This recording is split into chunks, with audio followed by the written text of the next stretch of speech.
नमस्कार, सत श्री अकाल। शुरू करते हैं आज की वीडियो। आज की वीडियो में हम क्या डिस्कस करेंगे? We are going to discuss about this topic, equation reducible to exact equations. हमने लास्ट वीडियो में डिस्कस किया था फर्स्ट केस, जिसमें हमने डिस्कस किया था होमोजेनियस इक्वेशन। अब अगर हमारे पास क्या है, इक्वेशन एग्जैक्ट नहीं है, एग्जैक्ट डिफरेंशियल इक्वेशन नहीं है, और वो किस फॉर्म में है, that is in the form of y1 f1 xy dx plus x into f2 xy dy is equals to 0। अगर इस फॉर्म में है तब जो हमारा इंटीग्रेटिंग फैक्टर है that is 1/mx minus my। So homogeneous में हमारे पास जो इंटीग्रेटिंग फैक्टर था वो था mx plus ny, but in this case हमारा जो इंटीग्रेटिंग फैक्टर है वो क्या है, 1/mx minus ny। Procedure same रहेगा। अब बच्चे क्या कंफ्यूज हो जाते हैं कि ये क्या चीज है। Let us take an example कि किस तरह से अगर हमारे पास फॉर्म है तो हम ये अप्लाई करेंगे। फॉर एग्जाम्पल हमारे पास इक्वेशन किस तरह से है, y into x y plus 2x² y² dx plus x into x y minus x² y² dy is equals to 0। अगर आपकी इक्वेशन किस फॉर्म में है, इस फॉर्म में है। तो यहाँ पे आप देखो, अगर हम इसको कंपेयर करें किसके साथ, y f1 x को x into y dx plus x into f2 xy dy is equals to 0।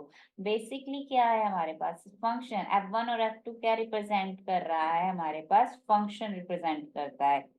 Means हम बोलते हैं ना f of x y g of x y, तो सेम है। अगर आप इसे f1 और f2 के साथ भी रिप्रेजेंट कर सकते हैं, f1 g के साथ भी रिप्रेजेंट कर सकते हैं।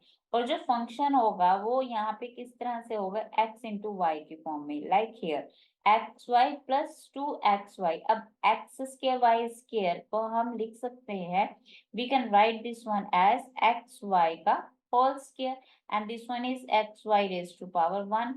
तो कोई भी इक्वेशन है उसमें आपकी जो टर्म रहेगी, वो जो ये y इंटू की टर्म रहेगी वो किस फॉर्म में होगी, x इंटू वाई की फॉर्म में।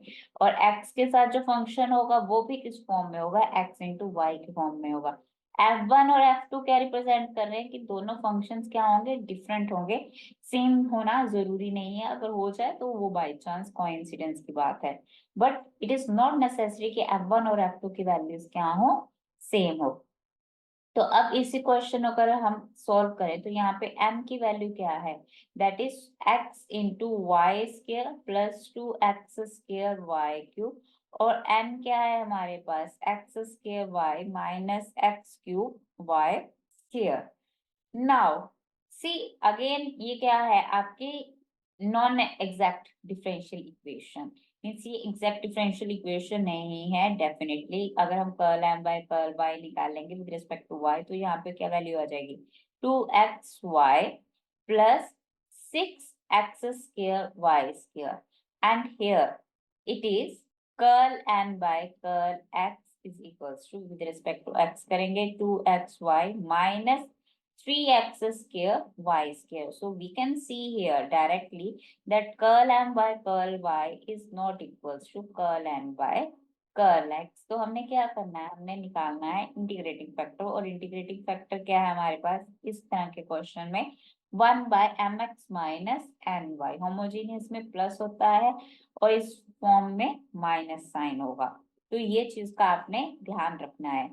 अब हमने अगर इसको मल्टीप्लाई करेंगे तो हमारे पास m की वैल्यू क्या है, ये वैल्यू है, इसे हम मल्टीप्लाई करेंगे किसके साथ, x के साथ। तो वैल्यू क्या बन गई, x² y² plus 2x³ y³ minus n into y. अब n को किससे मल्टीप्लाई करना है, ये n है, इसको y से मल्टीप्लाई करना है। So we get x² y² minus plus x³ y³। तो ये वैल्यू कैंसिल हो गई हमारे पास और we got it as 1/3x³ y³। अब इस इक्वेशन को हमने क्या करना है, 1/3x³ y³ से मल्टीप्लाई। और क्वेश्चन हमारे पास क्या था, y into x y plus 2x² y² dx plus x into xy minus x square y square dy is equals to 0। अब इसको हम मल्टीप्लाई करते हैं तो क्या वैल्यू आ जाएगी हमारे पास, that is x y square plus 2x square y cube. अब डिवाइड किससे होगा, 3x cube y cube, 3x cube y cube dx plus यहाँ पे क्या वैल्यू बन गई, x square y minus x cube y square over 3x cube y cube divide by 3x cube y cube. So we got it as, यहाँ पे अब cancellation हो जाएगी टर्म्स की, यहाँ पे एक x की वैल्यू कैंसिल होगी, वाई स्क्वायर कैंसिल हो गया। So what we have 1/3x square y plus 2 over 3 y cancel हो गया, 3x into dx plus, and here we are having dy also, dy is equals to 0।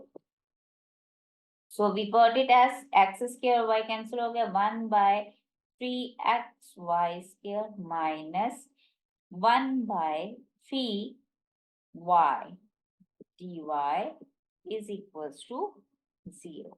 Now there is no need to find out whether it is exact or not, means condition निकालने की जरूरत नहीं है, हम already discuss कर चुके हैं कि क्या आएगी वैल्यू, एग्जैक्ट ही आएगी। तो हम डायरेक्ट क्या निकालेंगे इसका अब solution। So its solution is integration y treated as constant, and here it is 1/m dx, that is 3x square y plus 2/3x dx plus not including x term, तो ये include नहीं होगा हमारे पास, क्या इंक्लूड होगा, -1/3y dy is equals to c, और we can write it as, अब 1/3y क्या होगा, ट्रीट कांस्टेंट, और 1/x के इंटीग्रेशन क्या हो जाएगी आपके पास, 1/x with a negative sign, then plus 2/3 log x minus 1/3 log y is equals to c। अब 1/3 क्या है, कॉमन है, we can write 1/x into y plus 2 log x minus log y is equals to c dash, because 3 into c हो जाएगा तो 3c किसके equal हो गया, c dash, that is the value. So जब भी आपके पास इस तरह से क्वेश्चन रहेगा, अगर इस फॉर्म में रहेगा, that is y into f1xy dx plus x into f(2xy dy is equals to 0, तो हमारा इंटीग्रेटिंग फंक्शन क्या हो जाएगा, 1/mx minus ny, and we are going to proceed like this only। If you like it, then subscribe and share with your friends। Goodbye and take care।